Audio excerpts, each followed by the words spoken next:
Amma ba'd, Bapak-bapak, Ibu-ibu, saudara-saudara sekalian, jamaah tiaratur yang mudah-mudahan dirahmati oleh Allah Ta'ala. Alhamdulillah, kita bersyukur kepada Allah Subhanahu wa Ta'ala, kita berada di Arafah, dan ini yang ditunggu oleh seluruh jamaah haji dari seluruh penjuru dunia. Karena Nabi bersabda sallallahu alaihi wasallam, Al-Hajj Arafah. Haji itu Arafah. Rukun yang paling penting, rukun yang paling pokok haji itu Arafah. Jadi semua orang harus ada di Arafah. Atau dia sakit, atau dia sakit keras, itu harus dibawa dengan ambulan masuk ke Arafah. Ketika dia berada di luar Arafah, maka hajinya tidak sah. Rukun yang paling besar haji ini adalah Arafah. Dan semua orang dari seluruh dunia yang ditunggu ini Al-Hajj Arafah. Makanya semua orang berusaha bagaimana bisa sampai ke Arafah. Karena di tempat ini dan di hari ini juga Allah memerdekakan kaum muslimin dari api neraka. Dan orang menanyakan kepada malaikat, apa yang mereka kendaki dengan datang ke Arafah ini? Yang mereka kendaki agar diampuni dosa mereka. Kata Allah, aku ampuni dosa mereka semuanya. Ini kenikmatan yang luar biasa, yang nggak peroleh dimanapun berada. Tidak kemarin dan tidak juga besok, hanya ada pada hari ini. Dan itu hanya ada setahun sekali Arafah itu. Tinggal kembali kepada kita, apakah kita termasuk orang-orang yang diampuni dosa kita oleh Allah atau tidak. Karena jelas niat kita dan rumah untuk mendapatkan haji yang mabrur. Dan puncak cita-cita seorang mukmin adalah surga. Al-Hajjul Mabrur laisa lahu jazaa'un illa jannah. Haji yang mabrur enggak ada balasan kecuali surga. Tujuan hidup seorang mukmin adalah surga. Enggak ada yang lain, bukan dunia. Dunia enggak ada arti apa-apa. Dunia lebih jelek daripada bangkai kambing. Bukan jabatan, bukan karir, bukan yang lainnya. Tapi yang dicari oleh orang beriman adalah surga. Bagaimana kita diampuni dosa-dosa kita oleh Allah dan dimasukkan ke surga dan dijauhkan dari api neraka. Bapak Ibu, jamaah haji tiaratur yang mudah-mudahan dirahmati oleh Allah Ta'ala. Ada beberapa yang disampaikan oleh Rasulullah SAW. Baik itu ketika khutbah Arafah maupun ketika di Mina maupun dalam kesempatan yang lain. Saya akan memberikan kesimpulan dari beberapa yang Nabi sampaikan, baik itu dalam khutbah Arafah, ketika di Hajjatul Wada, maupun ketika di Mina, maupun di waktu yang lain yang pernah disampaikan oleh Rasulullah Sallallahu Alaihi Wasallam sebagai nasihat buat kita agar jadi bekal buat kita seumur hidup kita. Yang pertama yang harus kita ingat bahwa dakwah para nabi dan para rasul alaihi wassalatu wassalam semuanya mendakwakan dakwah tauhid. Dan Nabi selama 23 tahun mendakwakan dakwah tauhid. Dan ketika Nabi haji, merupakan haji yang terakhir, yang pertama dan terakhir. Dikatakan Hajjatul Wada, haji perpisahan. Nabi haji yang pertama dan haji yang terakhir. Kemudian dakwah Nabi nggak pernah lepas daripada tauhid selama 23 tahun. Inti dari agama Islam adalah tauhid. Bagaimana kita mengesahkan Allah bagaimana kita beribadah kepada Allah, bagaimana seluruh bentuk ibadah itu kita tujukan hanya kepada Allah.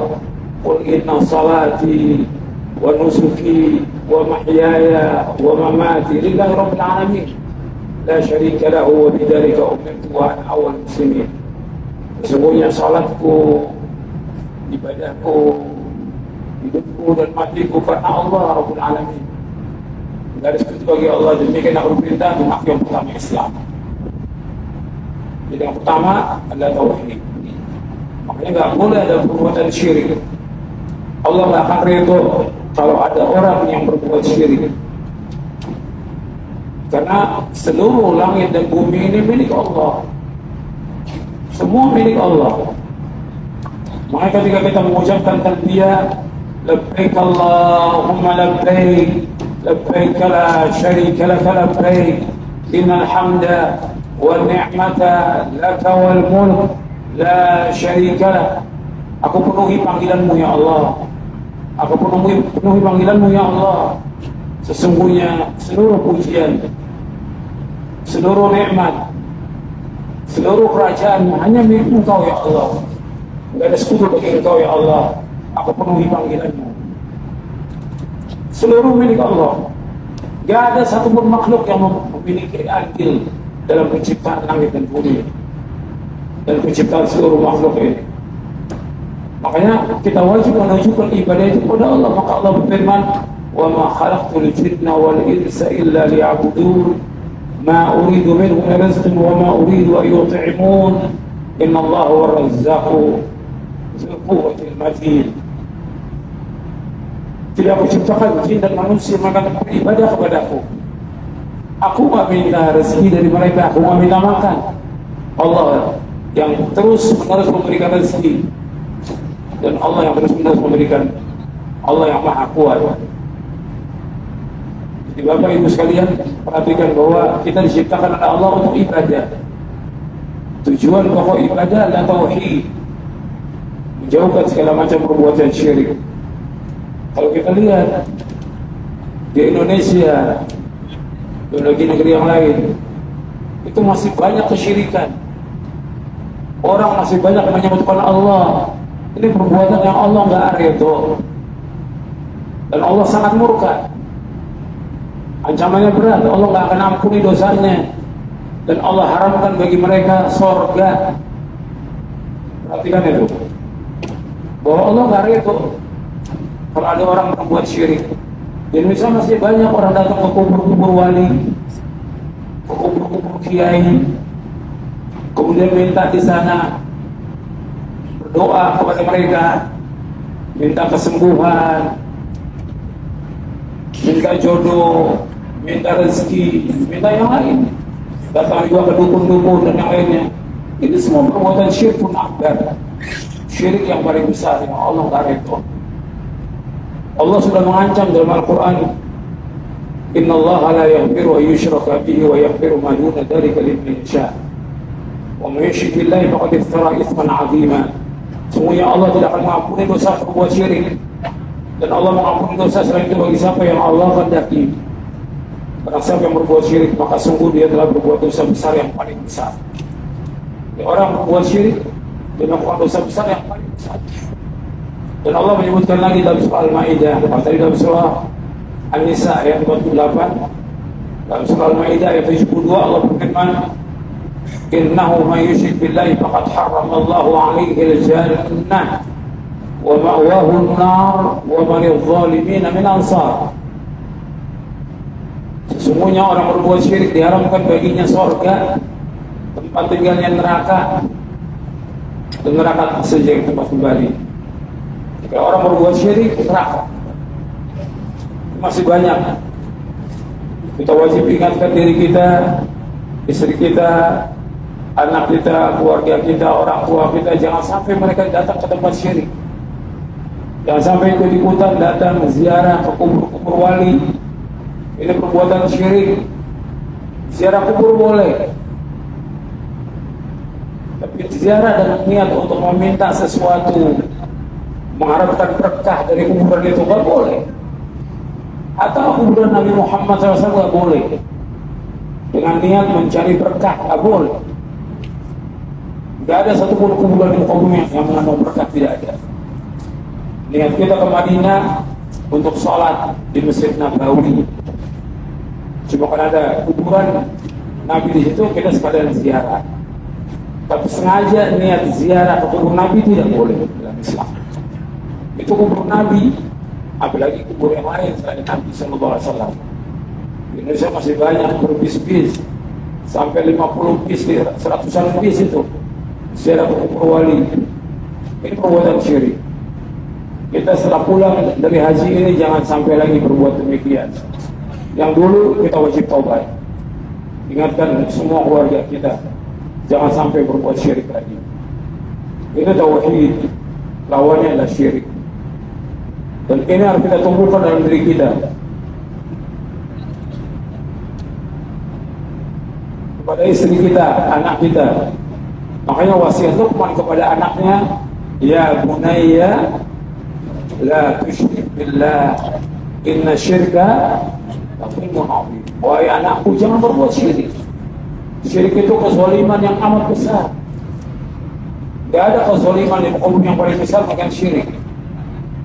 Makanya syirik itu harus dimusuhi, harus diperangi, harus dilawan. Maka Nabi memerangi orang-orang yang berbuat syirik. Nabi bukan sekali dua kali, pernah puluhan kali melawan orang-orang yang berbuat syirik. Sampai di hari terakhir Nabi suruh tempat-tempat kesyirikan dihancurkan semuanya. Tempatnya Lata, Uzza, Hubal harus dihancurkan semuanya dalam satu hari. Gak boleh ada lagi kuburan syirik, gak boleh ada lagi. Pohon-pohon kesyirikan gak boleh ada lagi. Ini Islam. Ini agama Islam, merupakan agama tauhid. Gak ada lagi penyembahan kepada selain Allah. Gak ada lagi penyembahan kepada manusia. Makanya Nabi Muhammad SAW disuruh untuk mengajak orang-orang Nasrani dan ahli kitab semuanya untuk beribadah kepada Allah. Allah berfirman dalam surah Ali Imran di ayat 64, "Qul ya ahlal kitab ta'alu ila kalimatin sawa'in bainana wa bainakum alla na'budu illa Allah wa la nusyrika bihi syai'an wa la yattakhidha ba'duna ba'dan arbaba min dunillah wa in tawallaw faqulu ashhadu bi anna muslimun." Katakanlah wahai ahlul kitab, kemarilah kepada kalimat yang sama antara kami dengan kalian. Tidak boleh kita beribadah dengan hanya kepada Allah saja, dan gak boleh kita menyebutkan Allah dengan sesuatu pun juga, dan gak boleh sebagian kita menjadikan sebagian yang lain sebagai Tuhan selain Allah. Karena orang Nasrani menjadikan Isa sebagai Tuhan, orang Yahudi menjadikan Uzair sebagai Tuhan. Gak boleh lagi. Apabila kalian berpaling, saksikan bahwa kami orang-orang Islam. Jadi ini yang pertama, tanamkan dan terus tanamkan pada diri kita, keluarga kita, istri kita, anak kita, supaya mereka bertauhid kepada Allah, menjauhkan syirik. Ini yang pertama. Yang kedua, yang antum harus ingat bahwa Nabi SAW sudah mengingatkan kita berkali-kali agar mengikuti beliau saja. Di muka bumi ini gak ada seorang manusia pun yang wajib kita ikut, melainkan cuma satu. Di muka bumi ini gak ada seorang manusia pun yang wajib kita ikut, melainkan cuma satu. Siapa? Nabi Muhammad SAW. Maka ketika kita di kuburan ditanya tentang siapa? Man? Nabi Yuka. Siapa? Nabimu. Adanya. Nggak ditanya bapakmu, ibumu, yang enggak. Kiaimu, ustadzmu, ditanya nabimu. Kita ikut Nabi atau enggak? Kita ittiba pada Nabi atau tidak? Kita mengikuti jejak beliau atau tidak? Kita menjauhkan perbuatan bid'ah atau tidak? Para Nabi SAW sudah melarang jangan sampai berbuat bid'ah. Dan Nabi berkali-kali menyampaikan dalam khutbah, kullu bid'atin dalalah wa kullu dalalatin bid'ah. Setiap bid'ah sesat, setiap kesesatan tempatnya neraka. Bukan masalah kecil, masalah bid'ah, masalah neraka. Makanya di sore hari, di hari ini, di hari Arafah, di sore hari, Allah turunkan ayat dalam surah Al-Maidah, surah 5 ayat 3. Al-yawma akmaltu lakum dinakum wa atmamtu alaikum ni'mati wa raditu lakum al-Islam dinan. Pada hari ini aku dah sempurnakan bagimu agamamu. Aku tak cukupkan nikmatku atasmu dan aku ridho Islam menjadi agama bagimu. Maka tidak ada agama lagi kecuali agama yang dibawa oleh Nabi Muhammad SAW. Tidak ada syariat kecuali syariat yang dibawa oleh Nabi Muhammad SAW. Tidak ada tarekat kecuali tarekat yang dibawa oleh Nabi Muhammad SAW. Itu dijelaskan oleh Al-Hafidh Ibnu Katsir dalam tafsir tentang ayat ini. Jadi jalan yang kita tempuh, jalan yang ditempuh oleh Rasulullah SAW, kita wajib ittiba. Dan ini terus harus kita ingatkan. Makanya kita dimusuhi ketika kita menjelaskan tentang syirik, menjelaskan tentang bahaya, kita dimusuhi. Karena yang paling tidak senang kepada dakwah ini itu iblis. Iblis membisikkan kepada wali-walinya. Jadi nggak mau kalau ada orang yang melarang perbuatan syirik, melarang perbuatan bid'ah, iblis nggak mau. Justru mereka pengen semua manusia bersama iblis masuk mana? Neraka. Dan itu Allah sebutin dalam beberapa ayat dalam Al-Quran. Makanya kita wajib untuk ittiba. Yang ketiga, Nabi selalu mengingatkan kepada kita untuk berpegang kepada Quran dan Sunnah. Dalam Hajjatul Wada juga Nabi sebutkan, taraktu fikum amrayni lam tadillu ma tamassaktum bihima, kitab Allah wa sunnati. Aku tinggalkan kepada kalian dua perkara yang kalian tidak akan sesat selama berpegang dengan dua perkara itu, yaitu kitabullah, Al-Quran dan sunnahku. Tapi Nabi juga sering mengingatkan kepada manusia agar berpegang teguh kepada Quran dan sunnah ala fahmi salaf. Kita wajib mengikuti pemahaman siapa? Para sahabat. Karena pemahaman yang maksud hanya pemahaman sahabat. Pemahaman yang wajib diikuti pemahaman sahabat.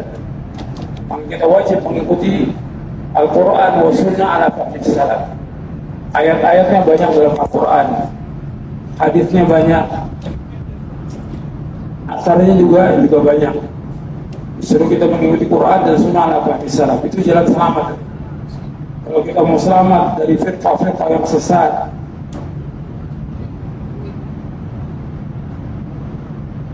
golongan yang sesat, aliran yang sesat, jangan ikut Quran dan sunnah ala fahmi salaf. Kalau nggak ikut, ya ikut aliran sesat. Sekarang udah bukan satu, bukan 70 lagi, udah lebih dari ratusan aliran di Indonesia ini. Dan sesat semuanya. Pada sesat, Nabi menyebutkan kembalinya kemana? Neraka. Kita ingin selamat, dunia dan akhirat ingin selamat. Maka harus betul-betul kita beragama sungguh-sungguh benar, Quran wa sunnah ala fahmi salaf. Gak bisa kita ubah dengan yang lain, gak bisa kita tukar dengan yang lain, gak bisa kita ganti dengan yang lain. Gak ada tawar-menawar. Quran wa sunnah ala fahmi salaf. Itu jalan hidup, itu jalan yang membawa kepada keselamatan dunia dan akhirat. Itu yang ketiga. Yang keempat, yang Nabi sering ulang-ulang baik dalam Hajjatul Wada maupun di Mina, inna dima'akum wa amwalakum wa a'radakum haramun ka hurmati yaumikum hadha fi syahrikum hadha fi baladikum hadha. Qala hal balagtu? Kata Nabi, sesungguhnya darah kalian, harta kalian, dan kehormatan kalian haram bagi kalian. Sebagaimana haramnya hari ini, di negeri ini, di bulan ini. Jadi Bapak Ibu sekalian perhatikan tuh, tidak boleh ada pertumpahan darah, tidak boleh mengambil harta orang lain, dan tidak boleh merobek kehormatan orang lain. Apakah dengan melaknat, menggibah, memfitnah, itu nggak boleh. Hukumnya haram dan termasuk dosa besar. Di tiga ini masalah berat ini. Nabi ulang berkali-kali. Darah. Karena orang yang membunuh seorang muslim berat hukumannya dan masuk neraka. Yang kedua, makan harta seorang muslim juga ancamannya neraka. Yang ketiga, yaitu merusak kehormatan seorang muslim, membicarakan aibnya, merusak kehormatannya, memfitnah, melaknat, menggibah, dan yang lainnya. Ini semua nggak boleh Islam. Maka setelah kita di Arafah ini, kita jaga lagi, jangan sampai kita berbuat dosa kepada saudara kita sendiri sama muslim. Dosa besar, bukan dosa kecil. Kemudian yang selanjutnya, yang kelima. Yang kelima, Nabi ingatkan kepada kaum laki-laki agar memberikan nasihat kepada wanita dengan cara yang baik. Fastausu bin nisa'i khairan. Fastausu bin nisa'i khairan. Aku wasiatkan kalian agar kalian menasihati istri kalian dengan cara yang baik. Disuruh untuk menasihati dengan cara yang baik. Wanita diciptakan oleh Allah dari tulang rusuk yang bengkok. Dibiarkan dia akan tetap bengkok. Dipaksakan dia akan patah. Patahnya cerai. Tapi kalau dibiarkan tetap dia bengkok. Tapi tetap Nabi suruh wastausu bin nisa'i khairan. Nasihati wanita dengan cara yang baik. Tetap tabiatnya bengkok, tetap tidak akan berubah wanita itu. Tapi tetap dinasihati dengan cara yang baik. Disuruh sabar untuk menasihati mereka. Dan itu tanggung jawab kita sebagai laki-laki. Karena kita akan ditanya oleh Allah tentang istri kita, dan akan ditanya tentang anak kita. Makanya Allah berfirman, ya ayyuhalladzina amanu qu anfusakum wa ahlikum. Wahai orang beriman, jaga diri kamu dan keluarga kamu dari api neraka. Perhatikan itu, istri dan anak itu tanggung jawab kita dunia dan akhirat. Itu dulu nomor satu. Baru karyawan, baru yang lain. Istri dulu, anak. Diperhatikan nggak ada istrinya? Diperhatikan nggak anaknya? Banyak orang tua memperhatikan istrinya, nggak perhatikan anaknya. Orang tuanya ke masjid, pakai jilbabnya panjang, pakai cadar, anaknya narkoba, anaknya nggak sholat, anaknya nggak puasa, anaknya pergaulannya rusak, anaknya sibuk dengan HP, nggak pernah baca Quran, karena orang tuanya tidak mencontohkan yang baik. Ini mulai berubah nanti itu.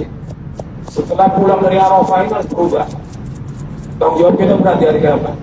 Karena Allah akan tanya dari kiamat nanti, bagaimana tanggung jawab kamu pada istri kamu dan anak kamu. Bisa juga istri dan anak menyeret kita ke neraka. Karena suami tidak punya tanggung jawab pada istri dan anak. Itu perhatikan. Kemudian yang keenam, yang perlu kita ingat bahwa kita ini banyak dosa. Dosa kita sangat banyak. Tidak terhitung saya dan antum sama. Kesempatan hari ini untuk taubat kepada Allah atas semua dosa.